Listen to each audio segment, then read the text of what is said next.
Tuhan, puji Tuhan. Kita boleh ada sebagaimana kita ada pada sore hari ini, semuanya kasih dan kemurahan Tuhan. Saya ucapkan selamat datang kepada keluarga baru, selamat bergabung di GPD Selamat Undang Keluarga Besar Bapak Agus dan Ibu Citra. Monggo berdiri supaya bisa kenalan. Nah ini Bapak Agus dan Ibu Citra. Puji Tuhan ya. Baik. Terima kasih buat kehadirannya. Puji Tuhan Bapak Ibu Saudara. Kita akan langsung mendengar firman Tuhan yang akan menjadi pegangan buat kita ya. Kita tadi sudah gandol Gusti dan kita akan dipegangi dengan firman Allah. Memang dari tahun lalu ya, selalu kasih yang saya sampaikan, dan pada sore hari ini kita akan belajar tentang kasih yang melayani. Bapak Ibu Saudara sekalian, malam hari ini kita akan belajar dari Tuhan Yesus yang sudah memberikan kepada kita teladan dalam melayani. Belajar melayani dalam kasih dan dalam kepedulian ya. Bagaimana kepedulian Tuhan Yesus ditunjukkan, bagaimana dia mau berkorban, mengorbankan dirinya, mengorbankan hidupnya untuk semua manusia, bukan saja orang Kristen, tapi semua manusia. Jadi Tuhan datang ke dunia ini untuk menyelamatkan semua manusia. Kalau Bapak Ibu perhatikan sambutan-sambutan ya dari beberapa tokoh ya, dikatakan bahwa tokoh agama yang bukan orang Kristen mengatakan bahwa Yesus datang untuk semua orang. Memang benar, bukan saja orang Kristen. Kita sangat bersyukur karena kita mengenal firman, dan kita bersyukur secara khusus keselamatan itu diberikan kepada kita secara khusus karena kita mau menanggapi, mau merespon kasih Tuhan itu. Kita akan sama-sama buka Alkitab kita dalam Matius pasal yang ke-9 ayat 35 sampai 38.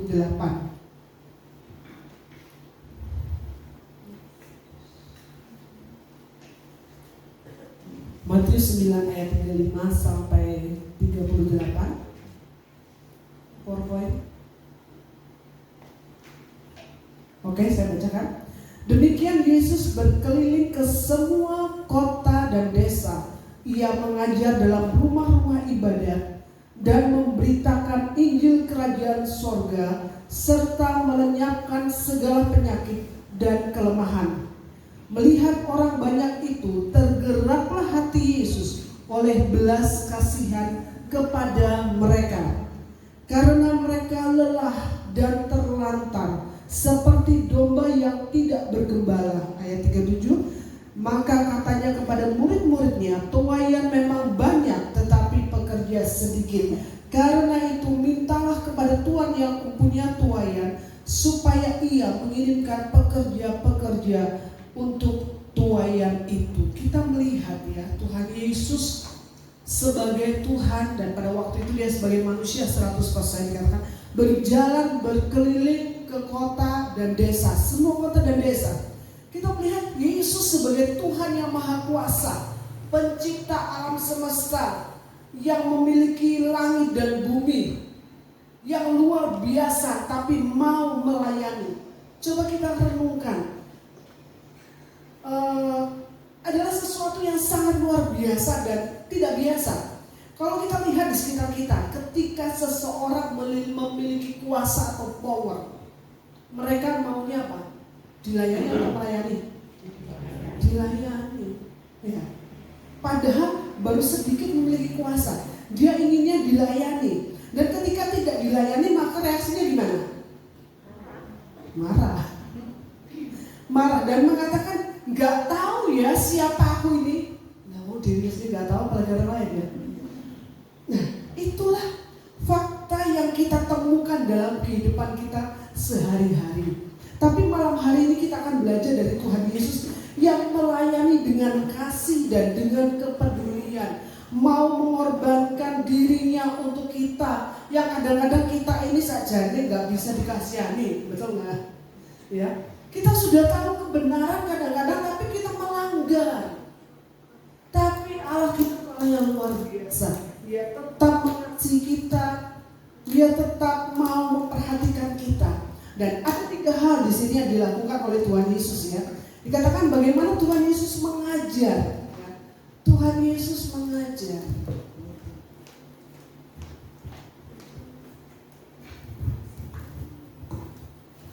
Ya, Tuhan Yesus mengajar. Bagi Yesus mengajar itu sangat penting ya. Mengajar itu adalah upaya untuk mempengaruhi para pendengar sehingga mereka mengalami perubahan hidup ke arah yang baik seperti yang dikehendaki Allah. Jadi mengajar ini berkaitan dengan apa ya? Pedoman atau petunjuk ya, untuk menolong seseorang melakukan sesuatu dengan cara yang benar, melakukan yang benar dengan cara yang benar.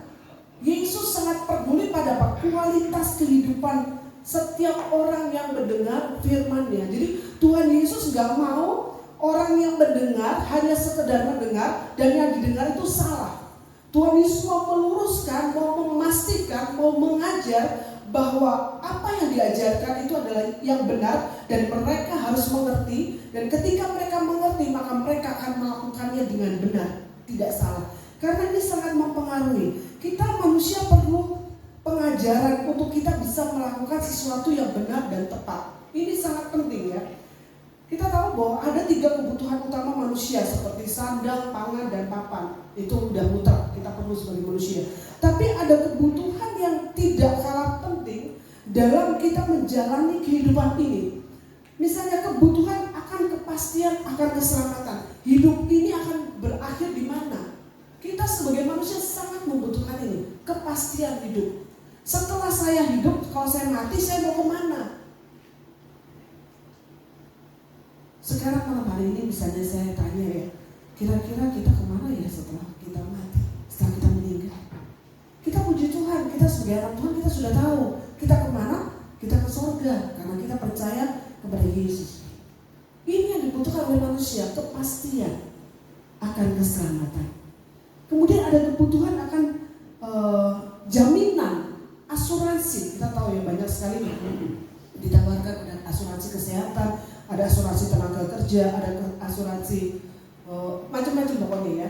Nah, saya punya pengalaman yang sangat nggak enak ya, karena saya nggak paham akan asuransi ketika saya ditawarkan oleh bekas anak asrama. Saya sudah pernah sampaikan, saya nggak paham ketika saya ditawarin, ya udah deh karena kasihan anak asrama, ya udah 1 bulan sekian, nominal sekian. Jadi bayangan saya setelah 6 tahun saya punya uang sekian, saya bisa kuliahin anak saya dan sebagainya. Itu pikiran saya. Tapi ternyata meleset dan saya tidak mendapatkan hal seperti itu. Banyak asuransi ditawarkan, tapi semuanya tidak bisa menjamin semua ditanggung. Tetapi asuransi kita yang utama adalah apa? Jaminan bahwa Yesus itu jalan keselamatan. Yesus itu tidak pernah tinggalkan kita dalam keadaan apapun. Ada jaminan di dalam Yesus. Bapak Ibu Saudara sekalian, setiap manusia itu bertindak sesuai dengan kepercayaannya atau cara pandang pemikirannya, worldview. Jadi seseorang pasti akan bertindak sesuai dengan apa yang dia percayai, sesuai dengan apa yang dia pikirkan. Misalnya saja, kalau saya berpikir bahwa semua orang tidak bisa dipercaya, ya, kalau saya punya pikiran semua orang tidak bisa dipercaya, maka saya pasti akan selalu curiga kepada semua orang, betul nggak?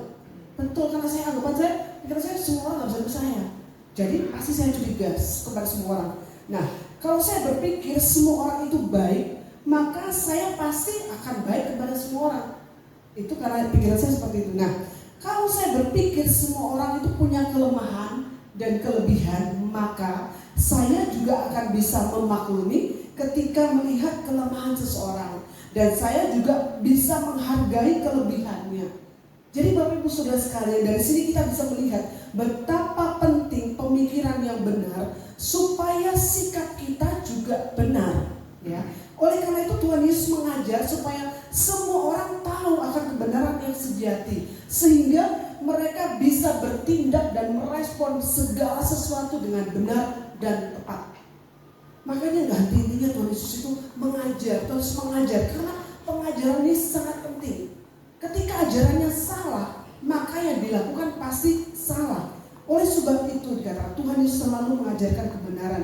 Dia mau meluruskan pemikiran mereka yang kadang-kadang bahkan seringkali dipengaruhi oleh budaya yang ada di sekitar mereka tinggal, kemudian dipengaruhi pada waktu itu oleh ajaran-ajaran orang Farisi yang hanya menekankan hal-hal lahiriah aja, luarnya aja. Makanya kayak orang Farisi, dia senang dengan pakai baju putih, duduknya selalu di depan kalau ibadah seperti orang suci. Kemudian mereka kalau berdoa itu dilakukan di jalan-jalan berdoa untuk menunjukkan bahwa inilah aku suci, aku saleh. Tapi Tuhan Yesus menegur mereka karena Tuhan Yesus melihat nggak sekedar luarnya aja, tapi sampai ke dalam ya. Kalau kapan itu? Awal tahun minggu lalu, 2 minggu yang lalu ya, Koram Deo. Jadi Tuhan itu melihat kita tuh hidup tuh di hadapan Tuhan. Tuhan melihat nggak sekedar, kalau saya melihat Bapak Ibu Saudara, saya nggak tahu apa yang ada di hati Bapak Ibu. Saat ini pikiran Bapak Ibu saya nggak tahu. Tapi Tuhan tadi dapat, ketika Tuhan melihat orang banyak itu, timbul hati yang penuh dengan belas kasihan. Kenapa? Kok bisa timbul belas kasihan? Karena Tuhan nggak melihat luarnya, Tuhan lihat langsung ke dalam hati mereka. Oleh karena itu Tuhan lihat mereka penuh dengan beban berat, mereka penuh dengan kesulitan. Ya. Kalau kita lihat di dalam Matius pasal 23 sampai 28, nanti baca di rumah saja, bagaimana Tuhan menegur orang Farisi. Ya. Mereka yang mengutamakan di depannya berpuasa, bayar perpuluhan, setia mereka. Tapi hati mereka, kata Tuhan bilang, hatimu tuh busuk, penuh dengan tulang belulang, luarnya kayak kuburan ya, putih bagus tapi dalamnya enggak.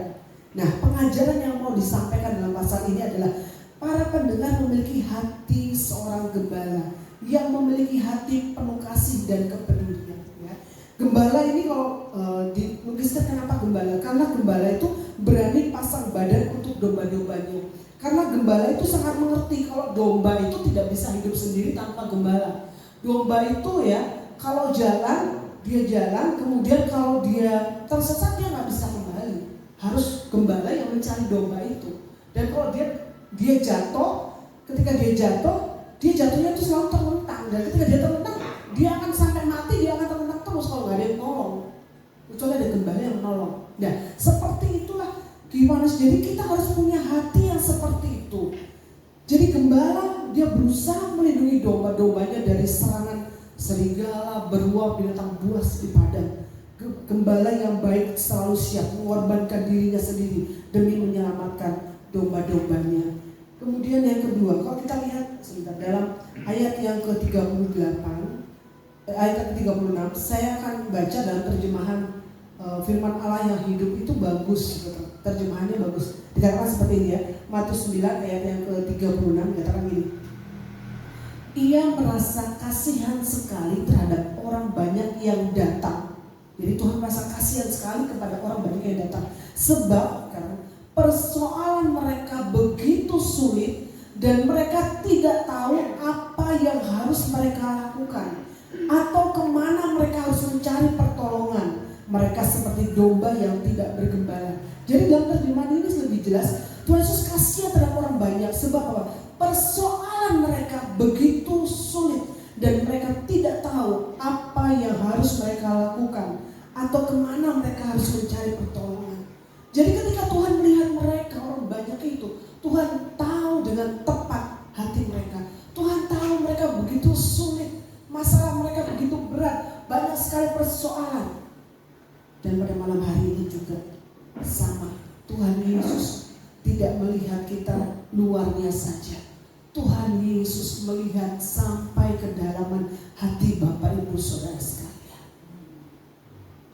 Tuhan tahu betapa banyak masalah yang harus Bapak Ibu tanggung. Tuhan tahu segala rasa mungkin yang tidak bisa Bapak Ibu ungkapkan kepada siapapun. Tapi ketika saudara datang kepada Tuhan, Tuhan melihat dan Tuhan tahu. Dan ketika Tuhan melihat hal ini, Tuhan tidak diam saja. Oleh karena Tuhan memberikan pengajaran pada kita supaya kita punya pegangan. Kita punya pegangan untuk kita mengambil keputusan apa yang harus kita pilih, jalan mana yang harus kita tempuh. Tuhan akan menuntun kita ketika kita tahu tentang kebenaran itu. Ya Bapak Ibu Saudara sekalian, jadi jangan merasa kecil hati atau sedih ketika pada saat ini apapun yang menjadi masalah, sakit penyakit kah? Atau ada satu beban yang sangat menekan Bapak Ibu Saudara, yang rasa-rasanya kayaknya tidak ada pengharapan. Tetapi percayalah, Tuhan memberikan pengharapan kepada kita semuanya. Tuhan tahu, dan ketika Tuhan tahu, Tuhan tidak tinggal diam. Dia peduli, tapi dia juga melakukan sesuatu. Amin.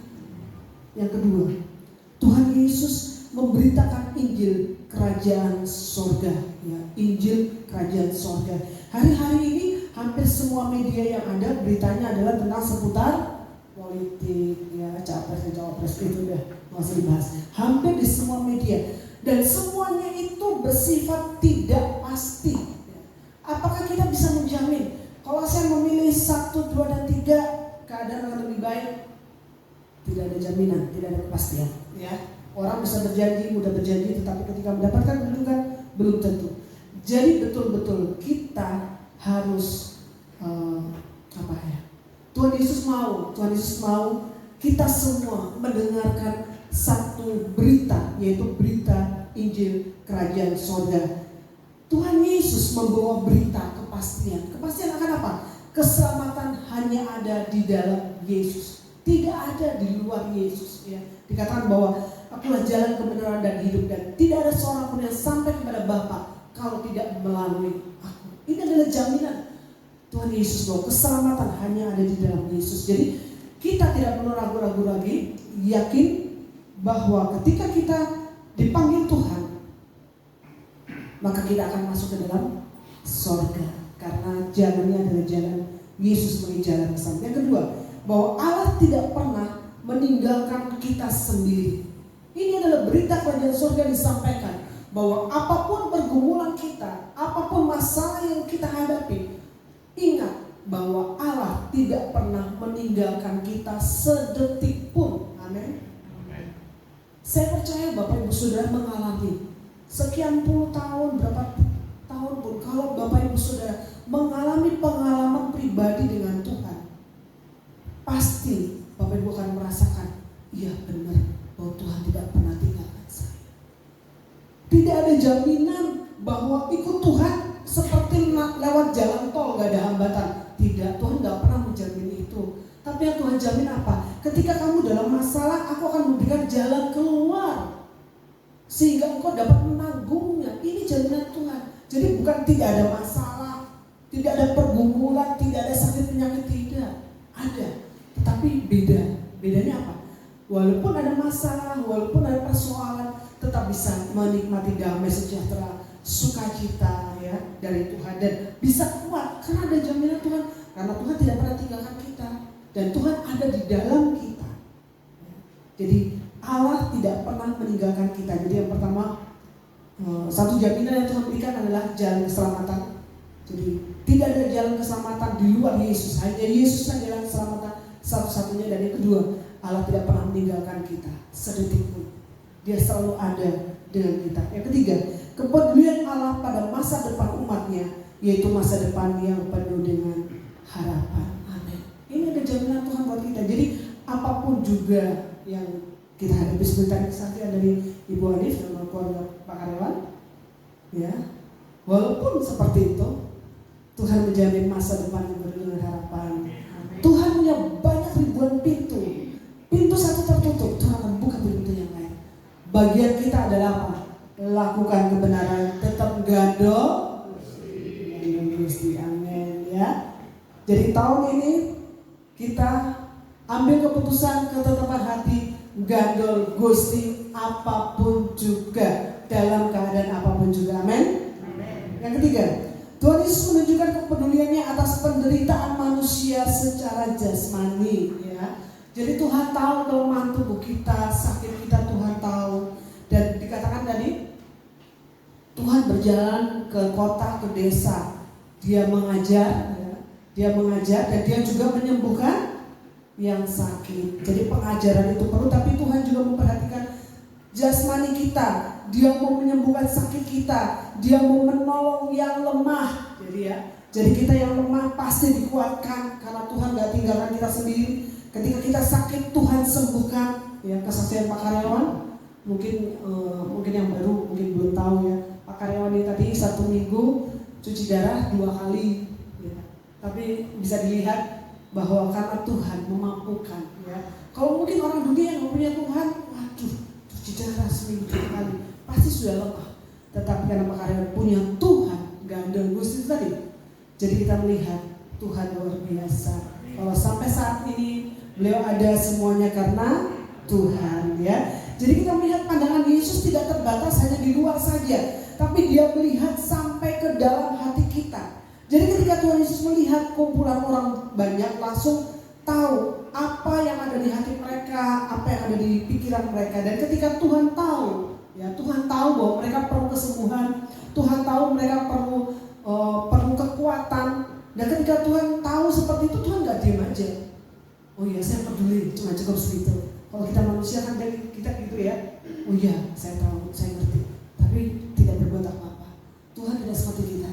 Tapi Tuhan, ketika Tuhan tahu, Tuhan peduli, nggak sampai di situ, tapi Dia mau bertindak, Dia melakukan sesuatu. Tuhan tahu kesedihan kita, beban kita, masalah kita, pergumulan kita, beban berat, kebutuhan, mungkin sandang, pangan, papan, kesehatan kita perlu. Kita mungkin juga perlu ketenangan, kita juga perlu damai sejahtera, kita juga perlu kasih. Mungkin ada mungkin bapak-bapak atau ibu-ibu, kayaknya kok saya tuh nggak dikasih ya, sama suami, sama istri, sama anak, sama orang tua dan sebagainya. Mungkin kita merasa seperti itu. Tuhan tahu perasaan kita masing-masing, apapun itu Tuhan tahu dan Tuhan peduli, dan Tuhan adalah jawabannya. Jangan pernah tinggalkan Tuhan. Bagian kita terus tadi gandul Gusti, jangan pernah tinggalkan Tuhan. Matius 6, sekarang apa yang harus kita lakukan?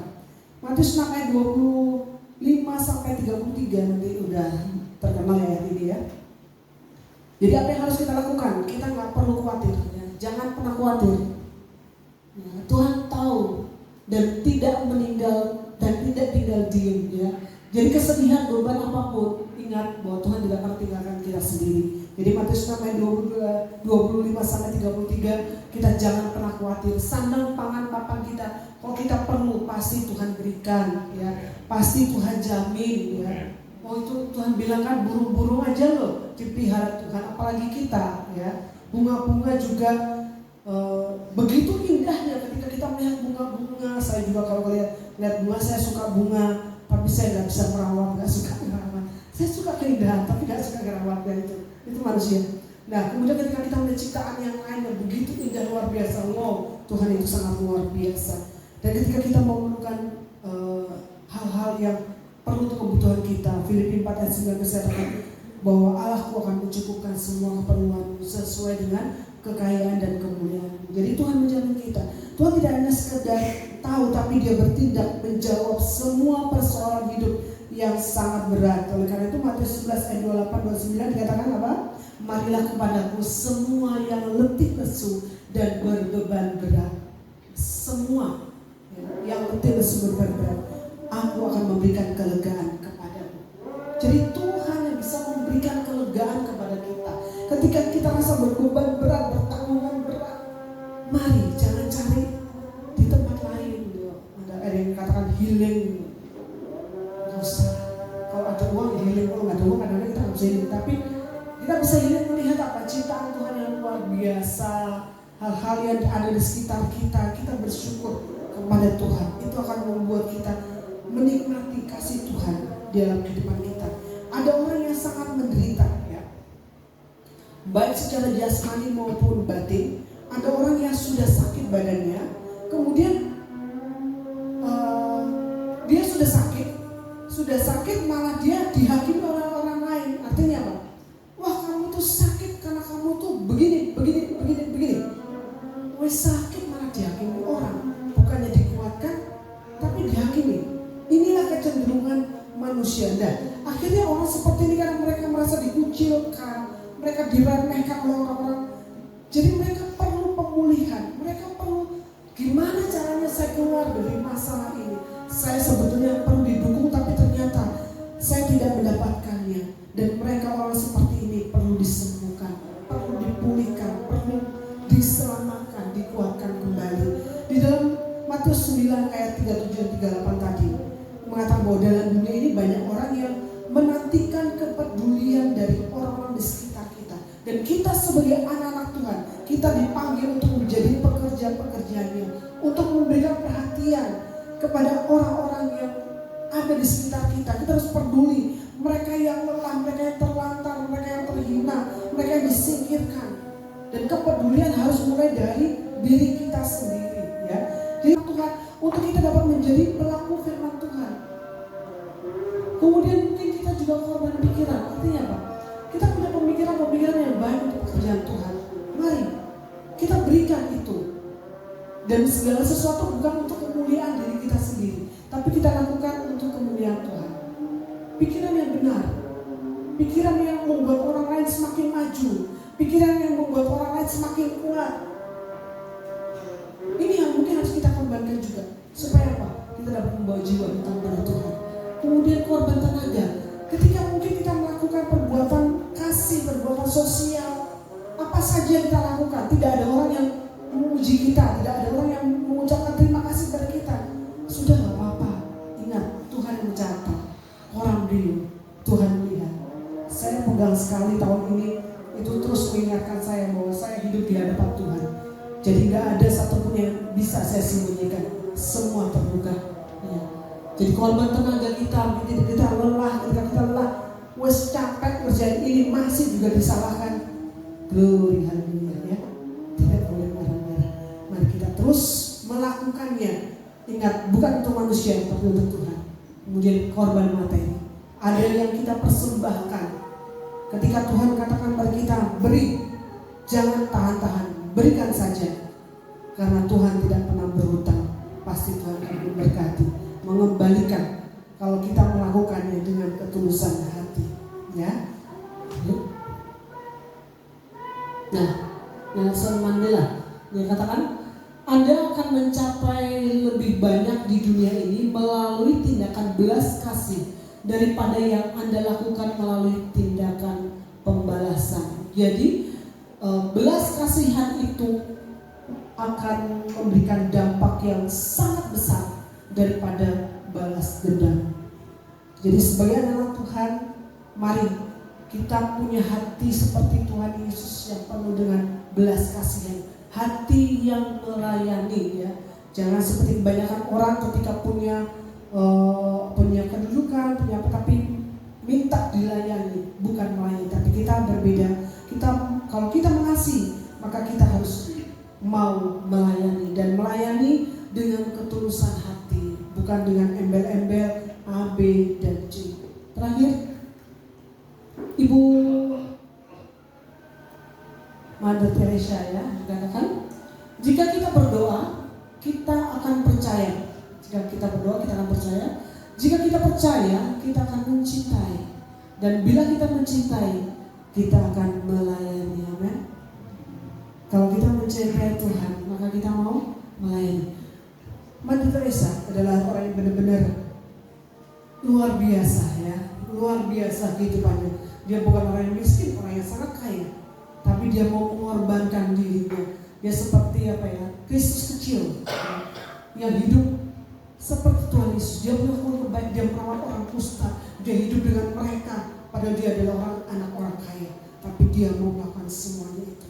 Jadi Bapak Ibu Saudara sekalian, kasih berarti mau melayani dengan ketulusan dan peduli pada sesama kita, terlebih kepada mereka yang membutuhkan. Mari firman Tuhan pada malam hari ini mengingatkan kita semua, mulai dari saya. Kasih yang melayani. Yesus adalah teladan buat kita.